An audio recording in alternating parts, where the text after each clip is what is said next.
Hello students, आज का हमारा टॉपिक है common fish disease and their control.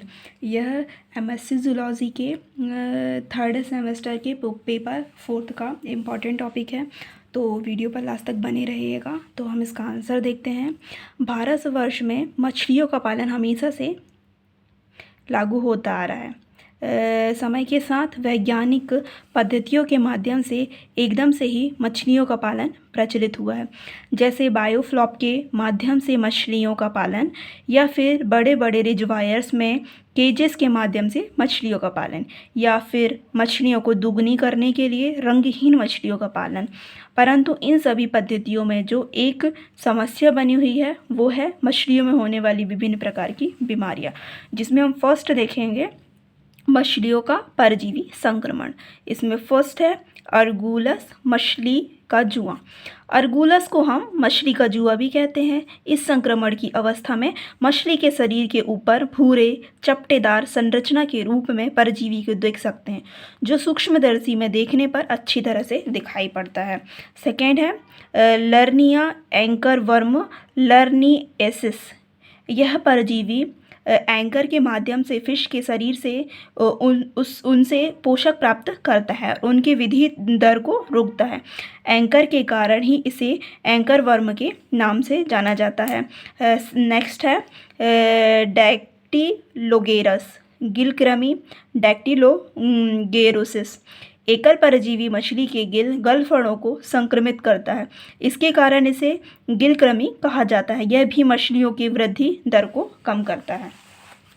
Fourth है गायरोडैक्टाइलस स्किन कृमि गायरोडैक्टाइलोसिस।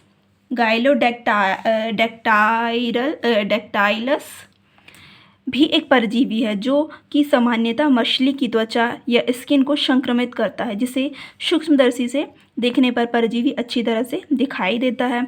नेक्स्ट है सफ़ेद दाग रोग एक संक्रमण। मछली में होने वाला सफ़ेद दाग रोग या एक संक्रमण फिंगर लिंग अवस्था में सामान्यतः हमारे किसान मित्र देखते होंगे। इस संक्रमण की अवस्था में मछली के शरीर के ऊपर या फिर उनके गलफड़ों में इसके कुछ अवयव देखे जा सकते हैं। यह परजीवी सूक्ष्मदर्शी से देखने पर साफ दिखाई देता है। नेक्स्ट टॉपिक हम देखेंगे मछलियों के फंगल फफूंद संक्रमण, जिसमें फर्स्ट है सेप्रोलैग्नियोसिस शीतकालीन फफूंद रुई की बीमारी। यह संक्रमण मुख्यतः ठंड में होता है, इस कारण इसे शीतकालीन फफूंद कहा जाता है। इस संक्रमण की अवस्था में मछली के शरीर के ऊपर रुई के समान फंगल दिखाई देते हैं, सूक्ष्मदर्शी से देखने पर ये साफ दिखाई देते हैं। सेकेंड है ब्रांकियोमाइकोसिस गिल सड़न। हमारे किसान भाई हमेशा से शिकायत करते रहे हैं। इस संक्रमण की अवस्था में मछलियों का गलफड़ा, जो कि सामान्यतः रक्त लाल एवं चमकीला होता है, संक्रमण के पश्चात सफ़ेद भूरा तथा टूट टूट कर गिरने लगता है। नेक्स्ट है एपिजूटिक अल्सरेटिव सिंड्रोम EUS। यह संक्रमण किसान भाइयों के समक्ष हमेशा से ही बड़ी चुनौती रही है। इस संक्रमण की अवस्था में मछली के शरीर के ऊपर हरे लाल घाव दिखाई देते हैं तथा बहुत कम समय में ही मछलियों की मृत्यु होने लग जाती है। नेक्स्ट टॉपिक हम देखेंगे मछलियों में जीवाणु बैक्टीरिया संक्रमण, जिसमें फर्स्ट है हीमोरेजिया अल्सर लाल घाव। इस अवस्था में बैक्टीरिया के संक्रमण के कारण मछलियों के शरीर में लाल रक्त के जमाव दिखाई देते हैं। इसी कड़ी में मछलियों के शरीर के ऊपर अल्सर या लाल घाव भी बैक्टीरिया इन्फेक्शन के उदाहरण है। सेकेंड हम देखेंगे पंख और पूंछ का सड़ना। मछलियों में होने वाले पंख या फिर उनके पूंछ का सड़ना बैक्टीरियल इन्फेक्शन का उदाहरण है। थर्ड हम देखेंगे ड्रॉसी जलोदर। यह बैक्टीरियल संक्रमण के उदाहरण है। इस अवस्था में असामान्य रूप से शरीर के पार्ट्स में जल का अभाव होने लगता है, जिसके कारण मछलियों का पेट फूलने लगता है या फिर उनके आंखें निकलने लगती है, या फिर जो मछलियों का स्किन है शरीर में उभरा उभरा दिखाई देने लगता है। नेक्स्ट टॉपिक है मछलियों के रोगों के उपचार की विधियाँ, जिसमें फर्स्ट है एल्बुमिन 16 से 22% सरकोप्लाज्म व इंटेस्टिनल लिक्विड। सेकेंड है प्रोटीन, 75% संकुचनशील तत्व में उपस्थित होती है। थर्ड है स्ट्रोमा, 3% माइकोमेटा शेल मेम्ब्रेन। फैट्स है नेक्स्ट पॉइंट।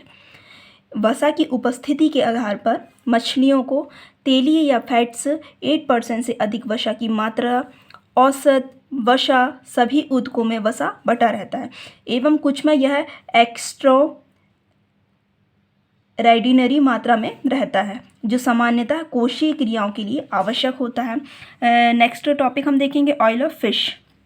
मछली में अधिकतर ट्राइग्लिसराइड, एस्टर में वशी अम्ल, छोटे मुक्त वशी अम्लों, कुछ विटामिन, स्टेरॉइड्स, हाइड्रोकार्बन, फॉस्फोलिपिड्स एवं रंगीन पदार्थ के रूप में होता है।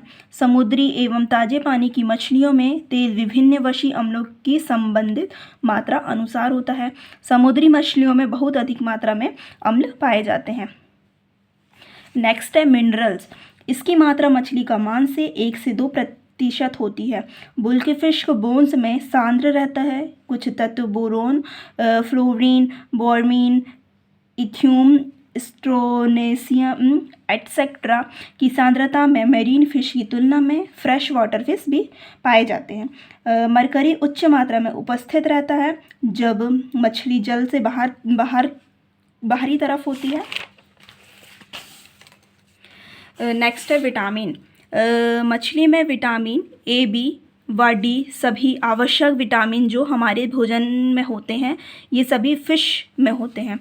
इसके लिवर में B12, बी कॉम्प्लेक्स, ए और डी बहुत अधिक मात्रा में पाया जाता है। नेक्स्ट है न्यूट्रिशनल वैल्यू। फिश फ्लैश की न्यूट्रिशनल वैल्यू तुलनात्मक है। यही नहीं, cattle, cow, ox, pig, lamb, sheep के मांस में ज़्यादा होती है। फिश के फ्लैश के स्ट्रोमा प्रोटीन की कमी होती है जो कि कम न्यूट्राइट वैल्यू होती है।